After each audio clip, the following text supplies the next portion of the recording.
Hello everybody, bienvenidos a otro episodio de nuestro podcast escolar preparado con mucho cariño para ustedes. El día de hoy tenemos una agradable entrevista con un profesor de inglés que vive en el otro extremo del país, Punta Arenas, y él nos contará sobre su experiencia que vive día a día en su escuela de Punta Arenas y la adaptación que ha debido realizar para enseñar a distancia a causa del COVID-19. Let me introduce you Ian Gonzalez, a young teacher from Punta Arenas that works in Escuela Municipal España. He teaches English in this elementary school and also he teaches at the University of Magallanes. We are going to know more about him with this interview. Hello Ian, how are you? Hi, Graciela, how are you? I'm fine, you? Yeah, fine. Nice. Very good. Nice, yes. The first question is, Ian, how many years have you been teaching? I've been teaching for 5 years so far. Oh, you're so young. Yeah, I'm still young. At schools and at the university? Well, at school I've been teaching for 5 years, and at university level I've been teaching for 3 years, 2 years in English pedagogy and 1 year in technical careers. Oh, wonderful. Nice. The second question, how many students do you have in each class, in your classes? In my classes, I have at around 16 to 24 students. We have very small classes. Okay, that's nice. Yeah, And it which is. and which grades do you teach? Well, at school, I teach from 5th to 8th grade, and at university, I teach students who are about to finish their studies because I work with them in their abstracts when they have to present their thesis. That is Uh-huh. my main job there. Oh, very interesting. Yeah, it is. Yes. Um, do you prefer teaching young students at, or university students? Well, it depends. I prefer young learners because they get more excited and more motivated to learn. But at the same time, um, if I want to practice English, if I focus just on English, I prefer higher university students because they are more willing to practice and they have more knowledge. So I can do more. Yeah, I agree with you. Yes, exactly. Mhm. Happens to me. Yeah. Um, in your opinion, what are the difficulties that you have to face every day in your classes with your students or with your colleagues? Oh my God, there are so many situations that we have to face. The lack of motivation sometimes, not only related to English, but to education in general. And also Uh-huh. the perception they have about English, that they think it's not that useful or they don't need Mm, to speak English. They are sometimes reluctant to learn it.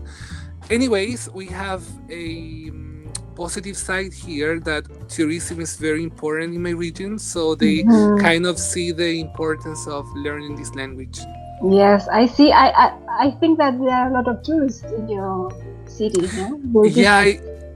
it's growing very fast, and especially because we have Torres del Paine quite near, so Uh-huh. tourists need to come here to Punta Arenas first.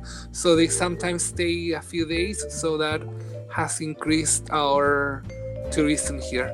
Yeah, that's great. Mhm. Um,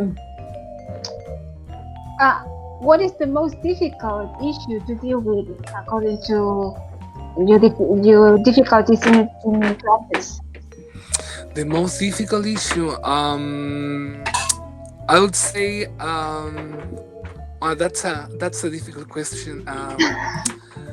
I think that the lack of motivation, because as you know, in English, we always try to do a lot of things, fun stuff like listening to songs, role Mhm. plays, to take them Yeah. out from the classroom. But if Mhm. they are not that willing to participate, it's difficult for us. So I believe that motivation is the most difficult aspect. But do you have problems with students with some drug issues or not? No, actually, no. There are some difficult schools here in my city, but we are still far from the reality that you have to face in the north or in Santiago, for example. Mm. So we I mean, we don't have those kind of problems, at least. Okay, you are so lucky then. Yeah. What is the most rewarding experience you have lived during your years of teaching? um, I believe that seeing my students growing up, it's not it's not something specific, but I mean, seeing them growing up, becoming from kids to teenagers, it's something that I feel rewarded. But Mm. also as a teacher in a more professional aspect, Mhm. I feel lucky that I had the chance last year to go to Australia and to get more preparation in terms of methodology, and that is something that I feel quite grateful for. Yeah, yeah. To have the opportunity to travel abroad, do you think? But beyond that is to see the reality in another context, and to see how English is taught in a country such as Australia. Mm-hmm. Uh, what do you like the most in teaching? What do you decide to be a teacher? I believe that what I like the most is to give my students the opportunity to experience the language. I mean, if we talk specifically about English, but also to Mhm. be a sort of like a support from them for them, so they know that they can count on me, and that I can motivate them, that I can help them to make their dreams come true. Uh-huh. Okay. Um, Nowadays, do you think it is difficult to teach English to our students? Do you think students like English? I mean, answering the second question, I think Mm-hmm. they like English because they are more in contact with it. But there are some drawbacks, like the perception they have about the States nowadays, and stuff like that may jeopardize our Mm. subject. But at the same time, I don't think it's difficult to teach because, well, you know that as English teachers we have plenty of resources, things that are on the internet, songs, TV shows that are available for us, and we can use them. So it's not that hard for us to get this into context to teach the language. Yeah, it's true. Um, well, that you already answered the question that do you know that they know how important is it to learn English or other foreign languages? Are they aware of that? Do you think so? They I think they are getting more familiar with it because of the social media. Because now you know that communication is very fast, so they know that with one click they can be like in another country, talking with to people in another language. So they are more conscious that English or a foreign language is important for them to be in contact with others. Yeah, and when they play online games, also they can be in contact and play Yeah, with. Yeah, especially the ones that are gamers that like playing games a lot. They realize, and they are more motivated to learn. yeah, yeah. It's good for us that point. Yeah. Um, can you tell us something about your students? How are they? Are they motivated according to experience? Uh, Uh, mhm. yes. At this school, I think most of them are motivated. I think they are nice kids. We don't have, as I told you before, we don't have problems with their like behavioral problems. So they are, in a Mm. way, good kids, and they get surprised very easily. So I think my students are great students. Of course, they are facing their normal processes like growing up, becoming teenagers, and of course, their Yeah. behavior changes. But in general, they are very easygoing people. Okay, thank you. Um, do you think that there are some differences between students from the north of Chile, for example, like Arica, and students from the south, like in your city, Punta Arenas? I guess so. I mean, I've never been to Arica, but I've heard that there are some situations there, like I don't know if it's the case in your school, but there are things about drugs and maybe some things that make them grow up faster, like become more mature. And here in Punta Arenas, since we are so isolated, our kids are still kids, Mm. so perhaps they are like not that aware of the reality, and they may sometimes play like this cool role, that they are cool, they are mature already. But if we compare them with kids from other cities, they Mhm. may be too childish, like childish, sorry, still. Okay, okay. Yeah, this they may be a point that you're isolated and they live like in a bubble, maybe. Yeah, yeah, because for us it's very. Um, I mean, we can get out from the city, but it takes us a long time. For example, for us to get from Punta Arenas to Santiago by bus, it's like 2 days. So Mm. some of my students have never been to our nearest city, that is Puerto Natales, and because Puerto Natales is like 3 hours and a half away by bus, and Oh, by car it's okay. like four. So so they don't go out that much, and that makes them, like as you said, like be in a bubble and not being that Mm. conscious of the reality we have in other parts of the country. Oh, it's really amazing Yep. to hear that. Yeah, I don't Mhm. know that. Now, talking about this pandemic time, where So harsh. yeah, where people are suffering from economic difficulties, where our health is in danger. So, how will these special circumstances have affected your teaching? Talking about online, the famous online classes. Oh my god, it's been super challenging and difficult for us as teachers, and also for our students, because as you Yeah. know, we were not used to this, and this is something completely new.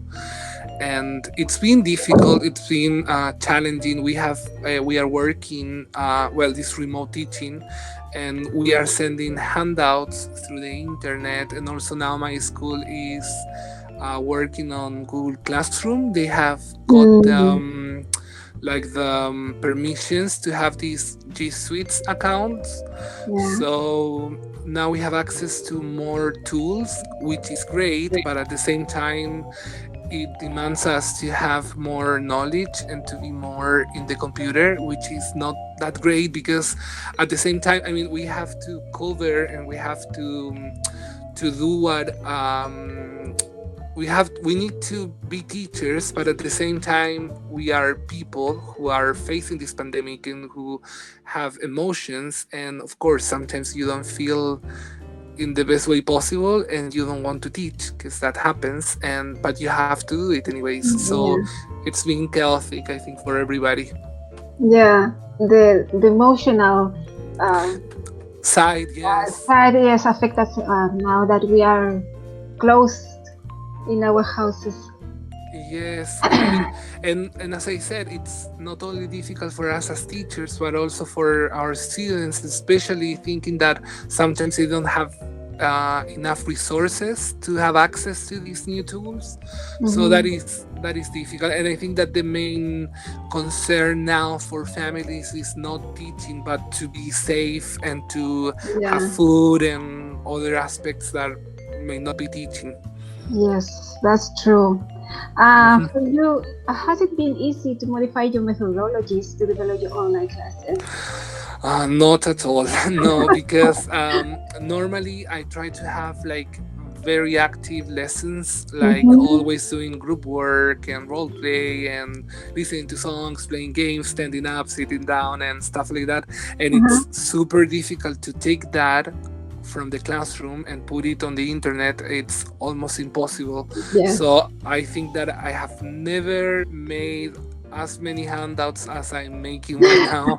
So yeah, it's been challenging. It's been Yes. super challenging. Yeah. Yes. In your school, all the students have access to internet. Do you have that kind of problems that maybe in your classes, some students can't connect to your classes because they don't have the internet or the means to do it? There How, was, oh, sorry. how many students do you have in your online classes, for example? In my classes, they are only 35, 30 students, Mm-hmm. but not all the 42 students. None of them Okay. are conducted. Uh, well, it's the same here. So, for example, we started like 3 weeks ago with these virtual meetings. We don't call Mhm. them classes because the amount of time is super short. So, we call Yeah. them like a sort of meeting. Mhm. And that is more effective. So, for example, in my head teaching class, I have 16 students and I got like 13 connected that day. So, it's like a good number. Mhm. But Yeah. but we don't know because, for example, I have received just few handouts. So, for example, out of 20, I may receive 7. So I don't know Mhm. if they are not doing it because they don't have internet or they don't have a computer, or maybe just because they don't want to do it. So Mhm. it depends. But there was they did a collection of information some days ago, and the results were that over 75-80% of our students have internet access. So Mm. they should be, most of them should be able to make it to online lessons. Yeah. So it's the same like here in Arica. Yes. uh, yes. Uh-huh. Well, but actually, so we are working, all of our students are receiving handouts, but we are just having these virtual meetings with students from 6th, 7th, and 8th, because from 7th and 8th they have their own laptops that are given by the Ministry of Education, Mm-hmm. and from 6 the school handed over computers that were at school, so they made sure that all the students from those grades have Mm-hmm. access, so they can be connected. Okay, they should be connected. Yeah, they should be. Yeah. Okay. And your students, do they participate in your classes or in your meetings actively? No. No, fortunately no. I'm not gonna lie, because it's been challenging, like, like, more from a more personal perspective, because you find yourself like answering your questions alone, or asking. Yeah, it's like Dora the Explorer. I don't know if it's like, yeah, like asking questions. Yes. So you're asking questions, waiting for a response, but they don't reply back. So, Yeah, yeah, I mean, some of them participate, but not all of them, and that is really frustrating sometimes. frustrating, yes. Yeah. And when you ask a simple question and they say, I don't remember, miss. Ah, Yeah, they don't remember. Or the fact that they sometimes just don't put their names, they put like nicknames, or they don't activate the camera, so you don't know who is there. yes, That is really, really difficult. yes, it's all difficult. Okay, so do you believe that they like online classes or not? They not? It's they like us. They are like. The thing is that I believe they sort of like them, but at the same time they think it's more work, which I disagree with, because we are doing like not the same things that we do in the classroom. The problem Yeah. is that they don't have our support or our words to encourage them, so they find themselves alone in their homes, like doing Mm. it by themselves. So most of them have complained that they think that it's a lot of work, which I don't agree with. But I think that in general they like it because they don't have to be in the classroom wearing uniforms and stuff that they don't Yeah. like. But at the same time, I think they may want to do less. Mm. Yes. Well, Mhm. you teach your students are for fifth grade, yeah? Yeah, from 5th to 8th. Yeah, yeah. So they are like well, teenagers, and they are kind of maybe a bit lazy. They connect on the meeting, online meeting, but even on bed in their beds. Yeah, yeah. Sometimes we have to ask them, like, please, can you take a shower beforehand, or can you just take your pajama Yes. off, or. But I mean, it depends on the student, because I had a class last week from of with a sixth grade, I think, and all of them were really nice. It seemed to me that all of them took a shower beforehand. They were with the clothes on, and everybody was so like properly dressed to have a class. But when it comes to eighth or seventh, the things get worse, I believe. Yeah, I think it's because of the age. Yeah, also, yeah. Yeah. Okay, and you, what do you prefer? Online classes or to be at school? I prefer to be at school.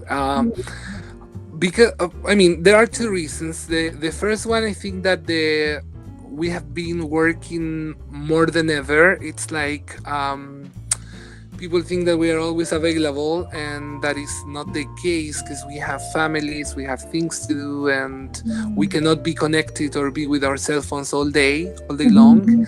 So that feels more tiring. And at the same time, I miss being with my students, having that rapport, the connection. I mean, being present in an actual classroom, and that is something that a computer will never replace. Yeah, and I think that our classes are more effective if we have that kind of feeling and support with us.